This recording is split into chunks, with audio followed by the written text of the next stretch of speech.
For more than 2 decades, our next guest has been making us laugh out loud. Damn, girl, you aging me.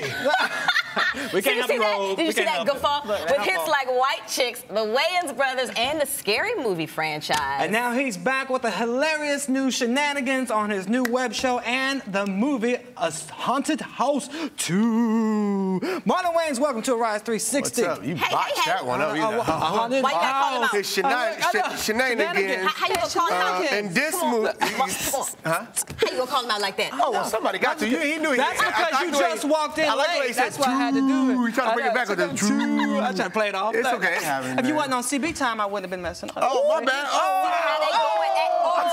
I'm sorry, Barack. I'm sorry, Barack Obama. I didn't get the memo that brothers come on town nowadays. My bad. Every once in a while. My bad. No problem. Okay, now the new movie is hilarious, and dare I say, perhaps funnier than the first. A lot of people are saying that. What can audiences expect this time around? Craziness, insanity, stupidity. Expect to laugh. I mean, you know, I go to all different kind of places to try to make people laugh, and I hope I do a good job.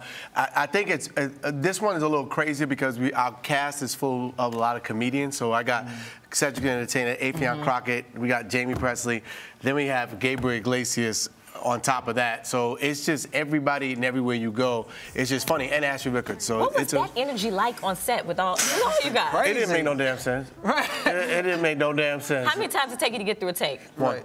Really? Like 20 times? Everybody's laughing? We don't break. Because if it's funny, all of us selfishly go, that's the one, let's not break. Afterward and cut, we crack up. But during, nah, we just straight professionals with it. True professional. Well, let's take a look at one of the clips from the movie. Lovely scarf you're wearing. This is sash, you know what I'm saying? Yeah, I'm selling these. This is part of my new clothing line, Jesus Pieces. And I got like the shoes that the Pope be wearing, a leather, suede, green, brown. And the Pope hats, I can't keep them. You know niggas love me, Okay, you know what? That's enough. Thank you so much. That's great. Can we help my daughter, please? She was a really white girl on me. Oh my God. I was like, whoa. All right. Calm down, man. Whoa. Y'all some crazy ass. Man, y'all thought I was gonna shoot this bitch? I'm just gonna pistol whip her until she weaken. Just gonna pistol whip her. Till she weakened. Oh, gosh, that is hilarious.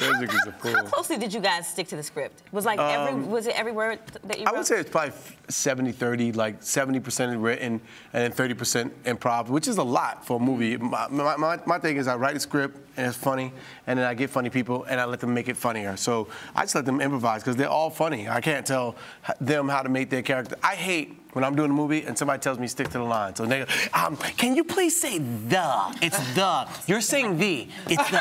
Okay, let's try that again. I hate that. I like doing me. Let me bring the writer in me to the script, and I guarantee you, and I bring me to the character, it's gonna be funnier. Well, when you were having these experiences, did any of it come from your personal past? Did you ever, were you afraid to go in the basement when you were a kid? Or no, but any haunted moments? But the doll reminded me of a couple of crazy chicks I dated. Oh, okay, that's fair enough. Now, wait, for the writers, right? For the screenwriters out there, how many drafts do you go through before you shoot? I did earlier in my career, I probably went through like 19, 26, as many drafts as it takes to get done, you get it done. Now, since, me and my producing partner, Rick Alvarez, we give it to the financier, we give it to the distributor, and they go, you know what, it's good, and they'll give us some notes, so we'll go and we'll do a draft. So maybe 2 drafts, and then maybe 3 or 4, and then we're ready to go. Wow. And then a lot of you can't tell me what to do. I do what I want to do right now. Marlon. No, you rewrite this. No, I like that line. We're going to keep it, and if I feel like cutting it, then I'll make that decision. I like that. Is that what you and your brother go through when you guys are working together? No, my brother walks together and say, hey, Marlon, you do what I say. Yes, sir. I still get punched in my chest. I'm like, dude, I got 2 kids. By everyone or just one? Just Sean. Keenan just gives me the which means Well, let's talk about your childhood. What was it like growing up? No, not the childhood. Oh, so much abuse. Oh, Jesus. Well, you grew up with like 20 other kids in the house. Hey, let me crack the Wayans jokes, okay? Oh, sorry. This ain't a free-for-all on Wayans. Well, now, only the Wayans. Come in here with your new mouth and, start cracking Wayans jokes, okay? Before I call Sean and Keenan. I'll behave. Don't have everybody come in and get the football team to come in. Oh, there you go. Another jab. No. Another jab. Am I calling Mariah Carey on you, Nick Cannon? Am I doing that? I'm just saying. I mean, I'm just saying. He took it there. Okay. He did. I'll behave I thought now. it was Nick when I first came. I was like, No, hey, you what? did Hey. not. I'm No, going but to I noticed the behave. tie wasn't that wide. Nick like Right, his, he got the ties like here. They Nick go- like his not like this, like a bag of potato chips. Yourself. Thank you. But what was it like Bag of growing up in potato this? chips. Huh? What was Good. it like growing up in this hilarious family? Crazy, man. Just we had fun. We laughed a lot. A lot of love. My mom loved the hell out of us. My dad, he loved us too, and he let us know with hugs and spankings. So there was a lot of spankings. You know, we deserved it, but you know, I think that kind of kept us in line. So you know, it was a lot of fun, man. I loved every last single moment of my childhood. I wouldn't change for anything because they all made it a special childhood for me. Did you guys all have like comedy shows in the house or something to see who was the funniest? We would have comedy competitions. What was funny was my mom would do these like comedy competitions, and then she would get mad at us if we wasn't doing it right. She turned into Joe Jackson. I said, "That's not how you do it. Sing the harmony right." See? Like, what? Wow. This is what you need for greatness. Yes. Whoopings. Crack the whip. Ass whoopings will make you great, and if they don't, then you just born to fail. That's where the dynasty came That from. makes sense, though. Makes So sense. whooping. So who is the funniest one of the family, and who is the least funny? My mom is the funniest and the least funniest at the same time. Why When is that? she's trying to be funny, she ain't funny. But when you piss off, she is the funniest person in the world. She's Richard Pryor with breasts. She just says the funniest off-the-chain stuff. When she's trying to be funny, oh no. Crickets. Boo! Boo! I used to do this thing when my mom would crack a joke, it'd be so bad, like I would make believe I was gonna kill her. So she'd crack a that's funny. joke, and I'd take a thing, like a pillowcase, and I put it over her head, and I just Like that? choke her out. Okay. Now, you messing with the You black know, woman's hair. I know my Sasha Fierce. Wait a minute. I got you. Okay. Your hair person That's not funny. Your hair person said, hold up, time out. Right. He Hold did on. not just touch your hair. Hold on, Aaron. Did the Wayans boy just do that? No. I'm sorry, baby. Now, because you come from such a successful family, Yes. was it easier for you, or do you think it was easier for you to break into Hollywood? Yes and no. It was, the opportunity was there for me, but also came with a lot of responsibility. It came with a lot of pressure because my brothers had preceded me and they were so great. And Sean and I came up, and you know, we was only in the game like a year and a half before we wrote our first movie, and then we wrote our first TV show. So we didn't have 20 years to actually kind of groom ourselves. We just got thrown in the spotlight and had to find our way. So the world watched us grow up and watch us mature, and so it was harder, and it made us work harder. And Keenan wasn't going to give it to us easy, and neither was Damon. So you know, they put the pressure on us, and you know, it's either we was going to pass or fail. And so your first role was as a pedestrian in 1988. I'm gonna get you, sucker. Yeah. Now your brother was the writer, director, star of the movie. So did he make you audition for it? Or he just hooked you No, up? yeah, that was an extra role, and he was like, "Ah, give my brother some lines." So were you mad it wasn't a bigger role then? No, not at all. I actually was gonna come out and do Chris Rock's role in the movie, but I was too busy that summer. I was doing nothing. Right. But I think I was just scared. I was like, nah, I'm busy. I'm working at a pizza shop, Keenan. I'm gonna quit my job to go to do some Hollywood joint. So I actually came out, and me and Sean write all these lines for Fly Guy. He thought it'd be fun, so we wrote those lines. He cut it out, but it doesn't matter. You know, and then Sean worked all summer. If you watch the movie, he's like 10 different. Yeah, he's like a gang member. He's like Sean was there. He there working. Like, I do it. Yeah. And then you went on to work with Keenan in the historic. And then I worked with Damon. Ah, wait. I worked with Damon and Mo Money. And what happened was I kept getting Money. movies, and I would go back to college. Like, What college was that? Howard University. Say it again, just in case they missed it. And that was the real HU, Howard University. And I felt as though my collegiate aspirations was more important than my dramatic. So I stayed in school because I didn't want to accept some meager roles. So I stayed in school for a year and a half.